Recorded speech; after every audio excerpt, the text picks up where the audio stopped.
Hey guys, how are you all? As you all know, in Instagram there is a feature called swipe reply. Like if this is a message, I will just swipe it and I can reply on this story or this message. But if you cannot see this swipe feature in your Instagram, how can you solve that issue?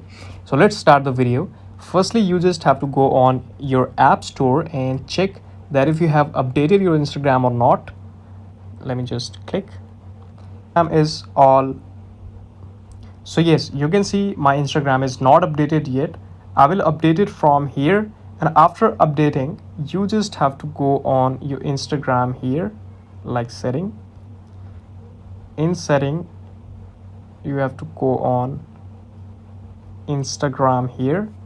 In Instagram you can see there is a lot of option here, and all lot of option here. You just have to click on this background app refresh and refresh the application from here on your phone.